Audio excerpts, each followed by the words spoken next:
Dicen que la ciencia se impulsa por la curiosidad. Una búsqueda noble del conocimiento para el mejoramiento de la humanidad. Al menos eso solían imprimir en los folletos, cuando las universidades aún necesitaban atraer estudiantes con algo más que la promesa de servidumbre corporativa. Ahora los folletos son irrelevantes. Las corporaciones seleccionan a sus candidatos directamente del acervo genético, optimizando por obediencia y una alta tolerancia a los espacios confinados. Iván Vélez fue alguna vez un creyente entusiasta, ansioso por desentrañar los misterios del universo. Ahora solo es un engranaje más en la máquina, aunque uno algo oxidado y cínico. Tengo 45 años y, después de dedicar la mayor parte de mi vida adulta a este campo, he visto lo suficiente como para saber que el único misterio que les importa a las corporaciones es el que tiene un signo de dólar adjunto. Mi matrimonio no sobrevivió a la transformación. Las largas horas, los traslados o mi gradual desliz hacia el pragmatismo amargo. Mi exesposa, una física teórica con sueños de cartografiar nuevas galaxias, no pudo reconciliar al hombre en el que me convertí con el estudiante de ojos brillantes con el que se había casado. Y mi padre, bueno, digamos que no intercambiamos tarjetas navideñas. Él es uno de ellos, una entidad corporativa con forma humana, el tipo que ve el universo como un balance contable. Fue durante mi tiempo en el Instituto SETI, años después de la disolución pública de mi matrimonio, cuando aparecieron los primeros indicios de tifón. Formaba parte de un equipo que analizaba datos de una nueva red de radiotelescopios, el Proyecto Aries. Nuestro enfoque era la investigación de exoplanetas, buscando anomalías en las curvas de luz estelar que pudieran indicar la presencia de planetas, especialmente aquellos dentro de la zona habitable. Ya no buscábamos hombrecitos verdes, al menos no directamente. El enfoque había cambiado hacia la búsqueda de mundos potencialmente habitables, un enfoque más pragmático, aunque menos romántico, en la búsqueda de vida extraterrestre. Entonces, un día, un analista junior llamado Raúl detectó una señal inusual proveniente del sistema de Próxima Centauri. No era una señal en el sentido tradicional, no una transmisión deliberada, sino más bien una fluctuación de base orgánica, una variación rítmica en la luz de la estrella que desafiaba toda explicación convencional. Recuerdo haber mirado los datos, una sensación extraña recorriéndome la espina dorsal. Fue Raúl quien primero expresó el pensamiento que se formaba en mi mente. Parece que está respirando. La señal de la respiración se convirtió en una obsesión. Pasamos semanas verificando los datos, eliminando cada posible fuente de error. La señal era real. Un análisis más detallado reveló que la fluctuación no provenía de la estrella en sí, sino de algo que la orbitaba, algo grande, muy grande y aparentemente orgánico. El descubrimiento envió ondas de choque a través de la comunidad científica. El escepticismo inicial dio paso a una emoción cautelosa, luego a un frenesí de especulación. Los datos fueron escrutados por expertos de todo el mundo, surgiendo teorías que iban desde fenómenos estelares exóticos hasta la idea más descabellada, pero extrañamente convincente, de un organismo colosal que viajaba por el espacio. Mi experiencia en astrobiología extrema y teórica, una vez considerada especializada y algo esotérica, de repente se volvió altamente relevante. Me vi empujado al centro de atención, consultado por varias agencias y eventualmente reclutado por un consorcio de corporaciones y organizaciones científicas que reunían recursos para financiar una misión tripulada a Próxima Centauri. Necesitaban a alguien con mi experiencia específica, alguien que pudiera analizar esta anomalía biológica de cerca. Al principio dudé. La misión era arriesgada, un salto a lo desconocido. La tecnología aún estaba en pañales. Pero el atractivo de Tifón, la oportunidad de estudiar algo que podría redefinir nuestra comprensión de la vida era demasiado fuerte para resistirse. Era una oportunidad para recuperar la pasión que había sido erosionada lentamente por años de frustración burocrática y fracasos personales. El proceso de selección para la tripulación fue riguroso, una mezcla de evaluaciones físicas y psicológicas diseñadas para filtrar a cualquiera que pudiera quebrarse bajo presión. Me encontré compitiendo contra algunas de las mentes más brillantes del campo, todas compitiendo por la oportunidad de ser parte de esta misión histórica. Mi experiencia, combinada con mi actitud cínica y distante, irónicamente me convirtió en un candidato ideal. Estaba acostumbrado a largos periodos de aislamiento, a las presiones de la investigación científica y, quizás lo más importante, no tenía miedo de enfrentar lo desconocido, incluso si significaba mirar al abismo. Todo esto me llevó aquí al Buscador, una nave de investigación de última generación.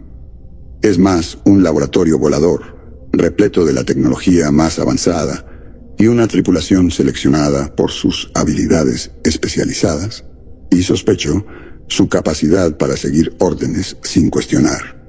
Nuestra misión: investigar una anomalía biológica designada como tifón, una masa orgánica del tamaño de un planeta descubierta orbitando Próxima Centauri, una estrella enana roja a apenas 4.24 años luz de la Tierra. Por supuesto, la tecnología que permite viajar a un lugar como Próxima Centauri, dentro de la misma generación en que fue descubierto, sigue siendo experimental. El motor Continuum es una bestia temperamental, es un avance reciente, apenas fuera de la etapa de prototipo, y depende de deformar el espacio-tiempo, un concepto que todavía me hace girar la cabeza, incluso después de todos estos años. Es un motor más rápido que la luz, FTL. La teoría es sólida, al menos según los físicos, pero la aplicación práctica es, digamos, menos refinada. Básicamente somos conejillos de indias, aunque altamente educados, lanzándonos por el cosmos en una lata de metal impulsada por física teórica. El Buscador en sí es la cúspide de la ingeniería compacta. Cada centímetro de espacio está utilizado, cada sistema diseñado para la máxima eficiencia. Mi laboratorio, por ejemplo, ejemplifica esta dedicación a la miniaturización. Tengo a mi disposición una bioimpresora capaz de sintetizar compuestos orgánicos, una suite completa de espectrómetros y analizadores, y una interfaz neural que me permite procesar datos a una velocidad acelerada.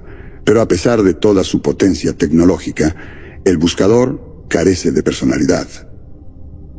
La cubierta de observación, con su ventana reforzada, ofrece una vista panorámica del cosmos. Es donde me encuentro a menudo durante los momentos más tranquilos, mirando hacia el infinito, un panorama prácticamente inalterado desde que dejamos el sistema solar, si descartamos las distorsiones causadas por nuestro viaje EFTL. La cubierta también tiene un pequeño huerto hidropónico, inicialmente destinado a complementar nuestro suministro de alimentos con productos frescos. Ahora es más decorativo, las plantas luchando por prosperar bajo la luz artificial, más un gesto simbólico hacia un mundo natural que rápidamente se convierte en un recuerdo lejano. Además de mí, está el capitán Ruiz, un astronauta veterano con un rostro que podría resistir una supernova. Es nuestro líder estoico, un hombre de pocas palabras, pero cuya presencia inspira respeto. También he tenido el placer de interactuar con Kaiser, nuestro ingeniero jefe. Es del tipo rudo y directo, que mira mis actividades científicas con sospecha y desdén. Un puñado de otros especialistas completa la tripulación, cada uno elegido por su conjunto de habilidades específicas: comunicaciones, navegación, medicina, etc. Somos un grupo diverso, unidos solo por nuestra misión compartida y el conocimiento de que nos lanzamos hacia lo desconocido a velocidades más rápidas que la luz. Los datos iniciales de los sensores confirmaron la composición orgánica, una mezcla compleja de proteínas y otras biomoléculas, pero organizadas en una estructura que desafiaba todos los principios biológicos conocidos. La atmósfera del planeta era una neblina de nitrógeno y metano, y la atracción gravitacional se midió en 1,8 veces la de la Tierra, lo suficientemente fuerte como para causar un estrés estructural significativo a cualquier cosa atrapada en su atracción. La emoción inicial era evidente, incluso entre los miembros más experimentados de la tripulación.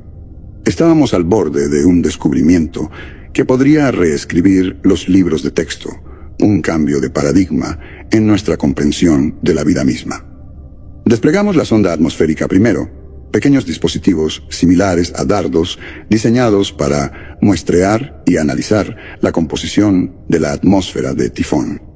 Los datos que transmitieron fueron desconcertantes, confirmando la mezcla de nitrógeno y metano, pero también revelando trazas de otros gases no identificados. Luego vinieron las sondas de superficie, equipadas con taladros y manipuladores, para recolectar muestras de la superficie carnosa del planeta. Las primeras sondas se perdieron, ya sea aplastadas por la inmensa presión o absorbidas por la superficie del planeta. Era como si el planeta se las estuviera tragando enteras. Logramos recuperar datos de algunas antes de que se perdieran, suficientes para confirmar que la superficie estaba compuesta de un material similar en composición al tejido muscular terrestre, pero con una densidad y resistencia a la tracción que superaba cualquier cosa conocida por la ciencia. Fue alrededor de este tiempo que comenzaron a aparecer las primeras anomalías. La superficie del planeta, antes una extensión relativamente uniforme de carne, comenzó a ondularse. Los poros u orificios, que se habían estado abriendo y cerrando con un ritmo regular, comenzaron a dilatarse, expandiéndose, para revelar vislumbres de algo que se movía en las profundidades. Las sondas penetrantes profundas, diseñadas para analizar el interior del planeta, enviaron una corriente de datos cada vez más erráticos, pintando una imagen de vastas cámaras y túneles interconectados, llenos de órganos y estructuras de propósito desconocido. Las lecturas eran caóticas, desafiando cualquier interpretación lógica. Era como si la estructura interna del planeta estuviera en constante cambio, reorganizándose en respuesta a algún estímulo desconocido. Las ondulaciones se convirtieron en olas, luego en convulsiones, que distorsionaron el campo gravitacional del planeta, haciendo que el buscador se sacudiera violentamente. Estaba en el laboratorio, revisando los últimos datos de las sondas penetrantes profundas, cuando ocurrió el primer gran temblor. ¿Qué demonios fue eso? La voz de Kaiser, áspera y cargada de ansiedad, llegó a través del intercomunicador. «Tifón», respondí, mi voz sorprendentemente calmada, a pesar del temblor que casi me lanzó de la silla. «Está cambiando. Rápidamente. ¿Puedes cuantificar eso, Vélez?» La voz del capitán Ruiz cortó el aire. «No con precisión», admití, ajustando mi implante ocular, tratando de enfocar los flujos de datos caóticos. La estructura interna está en flujo. Es como si todo el planeta estuviera experimentando algún tipo de metamorfosis. Las últimas lecturas de la sonda 4 muestran movimientos a gran escala de estructuras internas, posiblemente tejido neural. Difícil de asegurar. «Sigue monitoreándolo», ordenó el capitán Ruiz. «Kaiser, necesito un informe completo de daños. Cualquier anomalía». «Sí, capitán», gruñó Kaiser. «Ya estoy en eso». Volví mi atención a los datos. Las sondas penetrantes profundas, las que habían sobrevivido a la fase inicial, ahora transmitían imágenes, vislumbres fugaces del interior del planeta. Mostraban vastos espacios llenos de órganos conectados por una red de túneles que se expandían y contraían como arterias. La escala era asombrosa, la complejidad desconcertante. Podía ver estructuras que se asemejaban a versiones gigantescas de órganos terrestres, corazones, pulmones, incluso lo que parecía un cerebro colosal. Pero sus funciones exactas seguían siendo un misterio. Entonces, tan abruptamente como había comenzado, el temblor se detuvo. Verifiqué los sensores externos, medio esperando ver la superficie del planeta volviendo a su estado anterior, pero Tifón seguía en movimiento. Las convulsiones habían disminuido, pero la superficie continuaba ondulándose, como la piel de una bestia colosal moviéndose en su sueño. Capitán, algo está sucediendo en la superficie. Se está formando una gran protuberancia cerca de la región ecuatorial. La respuesta del capitán Ruiz fue inmediata. ¿Puedes obtener una imagen visual? Trabajando en ello, respondí, cambiando a las cámaras externas. La imagen que apareció en el monitor fue a la vez fascinante y aterradora. Un bulto masivo se elevaba desde la superficie de Tifón, una montaña de carne que se hinchaba y expandía con cada momento que pasaba. Era como si el planeta estuviera dando a luz. «Por todas las estrellas», murmuró Kaiser. La protuberancia continuó creciendo, extendiéndose hacia el vacío como una extremidad gigantesca. Empequeñecía al buscador, proyectando una sombra distorsionada sobre el casco de la nave. Observamos, hipnotizados, mientras la punta de la protuberancia comenzaba a diferenciarse, adoptando una forma más definida. Fue entonces cuando nos dimos cuenta de lo que estábamos presenciando. Está formando un nuevo cuerpo celeste, dije, las palabras atascándose en mi garganta. El nuevo cuerpo celeste, una esfera de carne aproximadamente 1/10 del tamaño de Tifón, se separó lentamente del planeta principal. Colgó en el espacio por un momento, atado por un grueso cordón umbilical de carne, antes de que el cordón finalmente se rompiera. El cuerpo recién nacido comenzó a orbitar Tifón. La superficie de este nuevo satélite era la misma carne venosa que la de su planeta padre, con orificios más pequeños que se abrían y cerraban rítmicamente a lo largo de su superficie. «Increíble», susurró el capitán Ruiz, sus ojos pegados al monitor. «Vélez, ¿cuáles son las implicaciones de esto?» «No tiene precedentes, capitán», respondí, mi mente luchando por procesar la imposibilidad biológica de lo que estábamos viendo. Generación espontánea a escala planetaria. Desafía todas las leyes conocidas de la biología, incluso de la física. Esto podría ser una forma de reproducción, o algo más, algo que ni siquiera hemos concebido. «Necesitamos echar un vistazo más de cerca», dijo el capitán Ruiz, su enfoque pasando de la luna a mí. «Vélez, podemos desplegar una sonda hacia la luna, una modificada, equipada para análisis de corto alcance y recolección de muestras.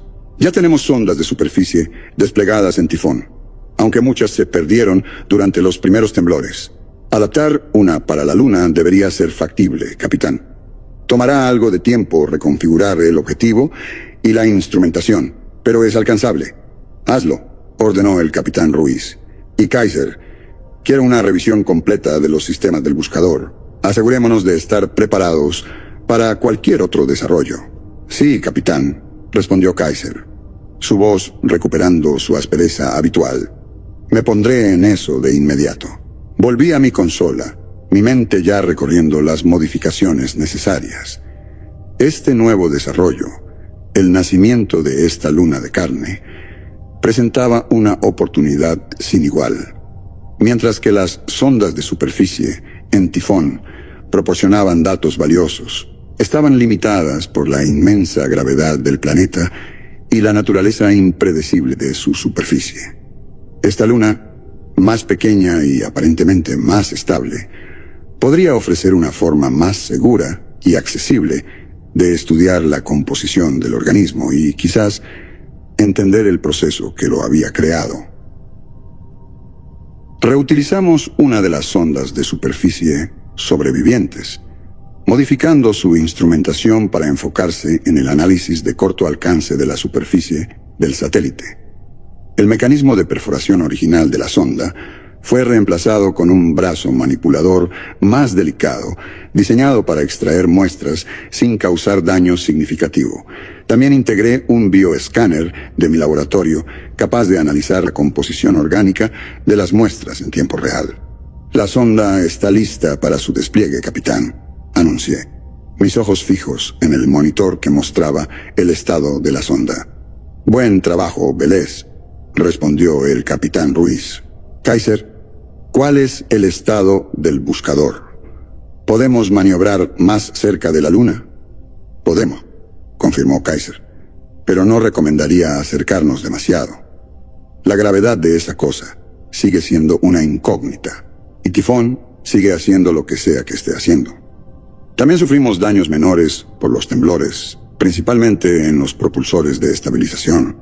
Otro episodio como el último, y podríamos estar en problemas reales. Tomará un tiempo repararlos. Entendido, dijo el capitán Ruiz.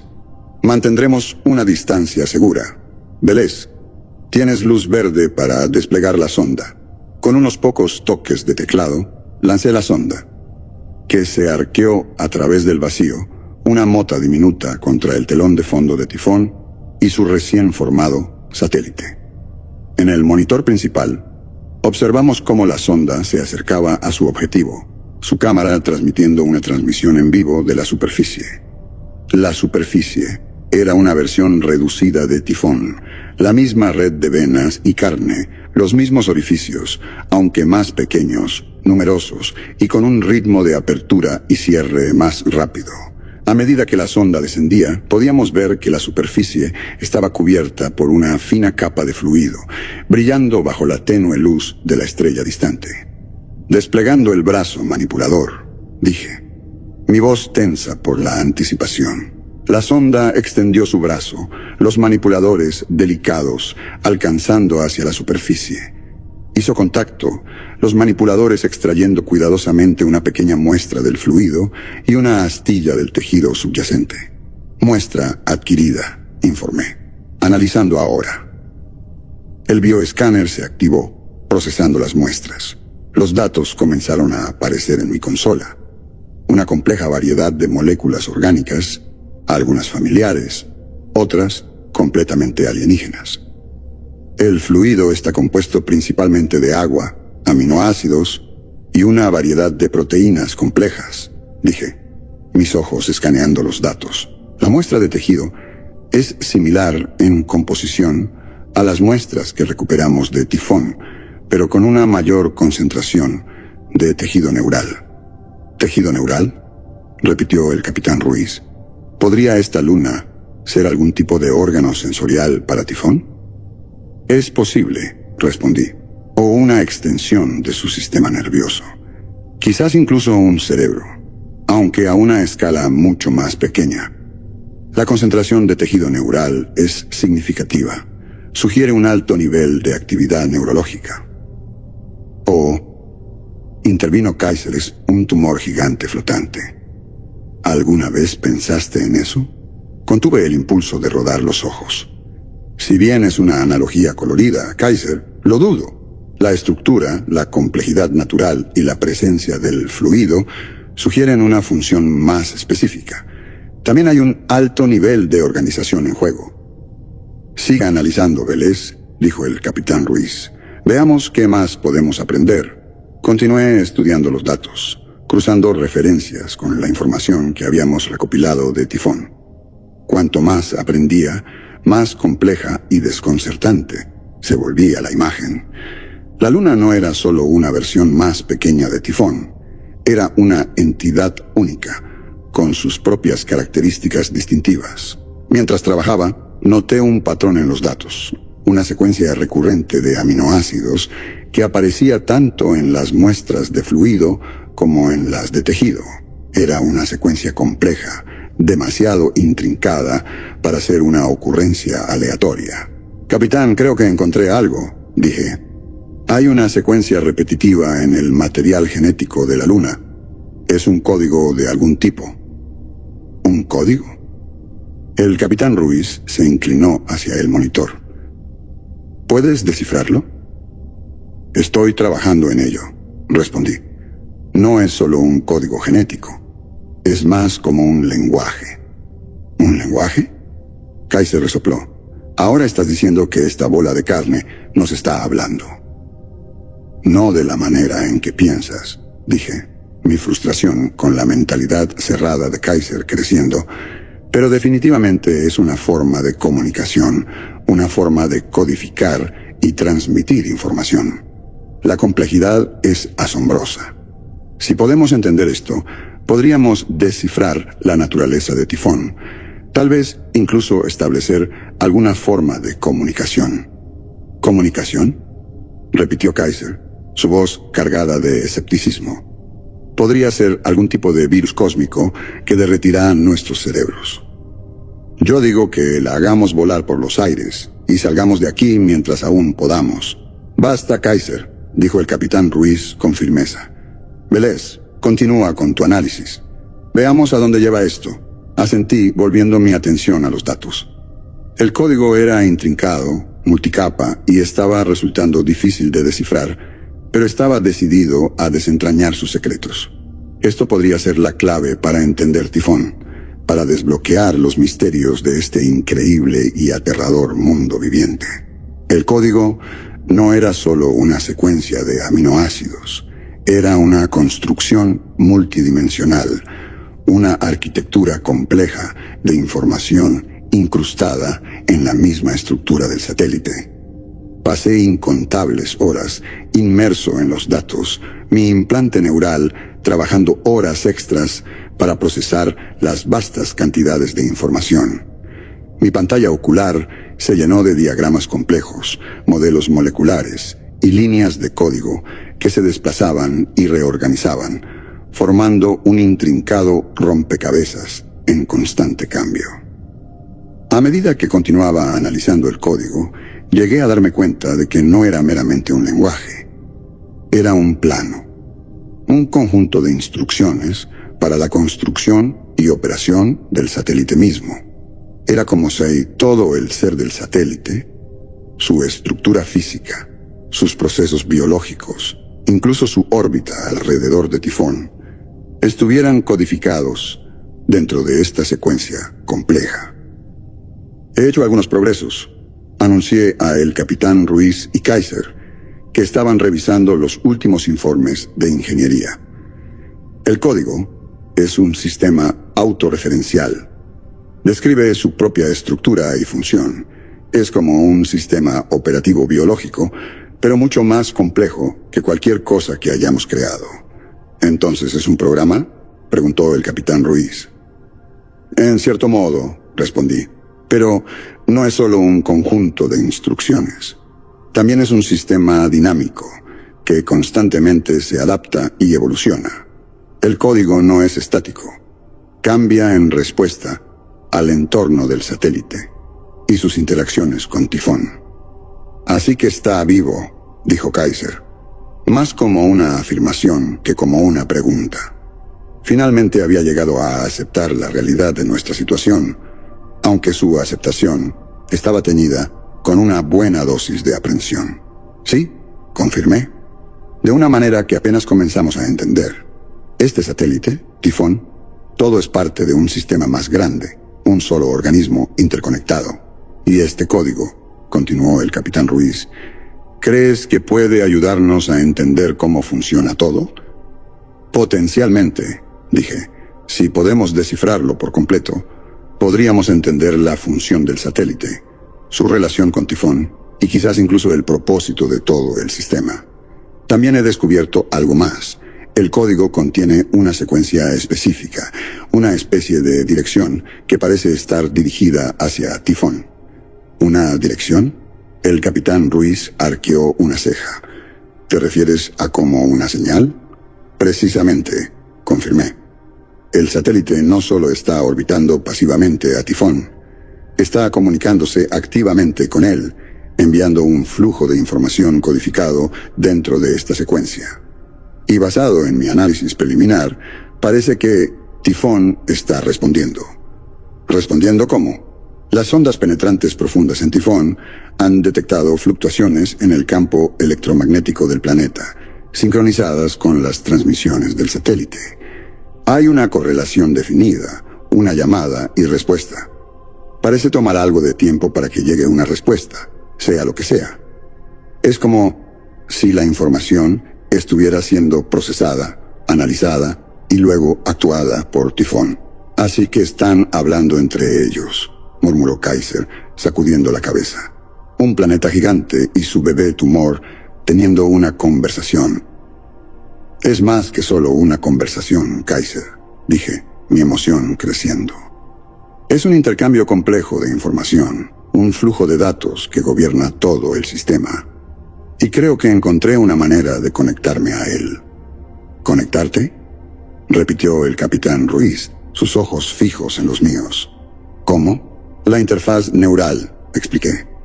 Si puedo vincular la interfaz con el bioescáner de la sonda, podría interceptar directamente el flujo de datos, experimentar la comunicación entre el satélite y Tifón. ¿Estás seguro de que eso es sabio, Vélez?, preguntó el capitán Ruiz. No sabemos qué tipo de efecto podría tener en ti. Es un riesgo, lo sé, admití. Pero es la mejor oportunidad que tenemos para entender lo que está pasando aquí. El capitán Ruiz consideró esto por un momento, sus ojos pasando entre mí y Kaiser. Está bien, Vélez, dijo finalmente, pero procede con cautela. Y Kaiser, quiero que monitorees sus signos vitales. Si algo sale mal, sácalo de inmediato. Sí, capitán, dijo Kaiser con un sombrío asentimiento que acompañaba sus palabras. No te preocupes, lo vigilaré como un halcón. Me acomodé en la silla de la interfaz, mi cuerpo tenso por la anticipación. La interfaz neural, una delicada red de sensores, se colocó contra mi sien. Cerré los ojos, respiré hondo y activé el enlace. Una oleada de datos inundó mis sentidos, un torrente de información que abrumó mi conciencia. No era como nada que hubiera experimentado antes, una avalancha de entrada sensorial cruda y sin adulterar, todo entrelazado dentro de un único flujo coherente, dejándome sin aliento y desorientado. Podía sentir la presencia del satélite, su conciencia, un vórtice giratorio de energía, vivo con un flujo incesante. Podía sentir su conexión con Tifón, un vínculo profundo y resonante que se extendía a través del vacío. Y podía escuchar su conversación, un intercambio silencioso de información, un lenguaje de energía y vibración. Era una experiencia aterradora y emocionante, un vistazo a los mecanismos internos de una entidad cósmica, un sistema viviente de una escala y complejidad inimaginables.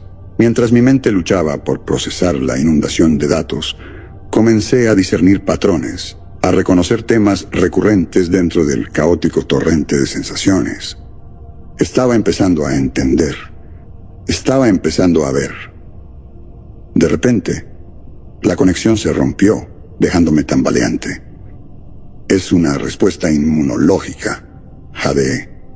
El satélite está ahí para neutralizarnos. Nosotros, la infección. La expresión del capitán Ruiz permaneció impasible, pero podía ver la comprensión en sus ojos. Kaiser, por una vez, estaba en silencio, su atención fija en la pantalla principal. El buscador flotaba en el vacío, una frágil burbuja de metal contra el telón de fondo del inmenso planeta viviente y su recién formada luna. El satélite continuaba su inquietante transformación. A lo largo de su superficie, se estaban formando fisuras largas y estrechas, dividiendo el exterior carnoso. No eran grietas aleatorias, eran precisas, deliberadas, y estaban creciendo, extendiéndose más profundamente en el interior del satélite. Desde las profundidades de estas fisuras, algo estaba emergiendo, lentamente.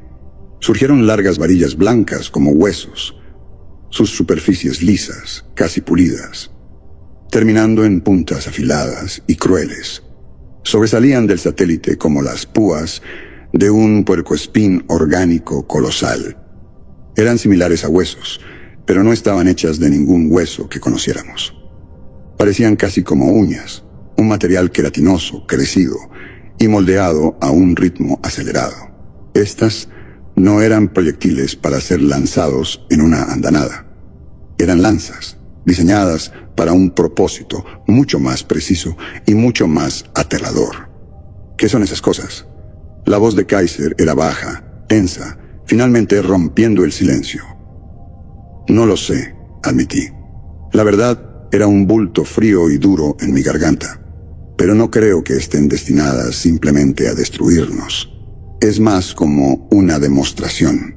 Como si respondiera a mis palabras, una de las lanzas de hueso se desprendió del satélite. No se lanzó a través del espacio, sino que fue impulsada con un empuje lento y deliberado. Flotó hacia el buscador, una lanza blanca contra el vacío negro. Observamos, hipnotizados, mientras se acercaba.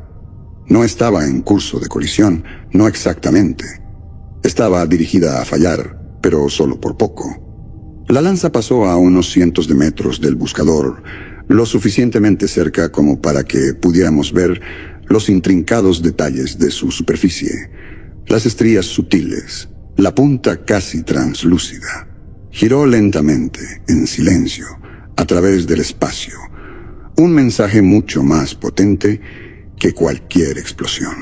Entonces otra lanza se desprendió, seguida por una tercera. Cada una siguió una trayectoria similar, pasando cerca del buscador, pero sin golpearlo. Eran disparos de advertencia, una demostración de poder y precisión que no dejaba lugar a dudas. El mensaje era claro. Podríamos ser destruidos en cualquier momento. Estábamos a merced de este organismo colosal. «Capitán», dije en voz baja, «necesitamos irnos». El capitán Ruiz asintió con un solo movimiento brusco. «Kaiser, ¿cuál es el estado del motor FTL?» «Está listo, capitán», informó Kaiser. «He logrado estabilizar el flujo de energía, pero no puedo garantizar cuánto tiempo durará». «Será suficiente», dijo el capitán Ruiz. «Actívalo». Hubo una ligera sacudida, una sutil distorsión de las estrellas, y la imagen de Tifón y su satélite comenzó a retroceder. «Velez». La voz de Kaiser, áspera y vacilante, rompió mi ensimismamiento. «¿Qué viste ahí dentro, cuando estabas conectado? ¿Cómo fue?» Lo miré. A su rostro, normalmente gruñón, ahora marcado por el miedo y un extraño tipo de asombro, y supe que no podía simplemente descartarlo con jerga técnica o desapego científico. Se merecía una respuesta tan honesta como pudiera hacerla. Cerré los ojos por un momento, tratando de reunir los fragmentos caóticos de esa experiencia, de traducir los datos alienígenas crudos en algo comprensible. No fue como ver, fue como experimentar. Por un momento fui parte de Tifón, o al menos parte del satélite, una extensión de su conciencia. Abrí los ojos, encontrando la mirada de Kaiser.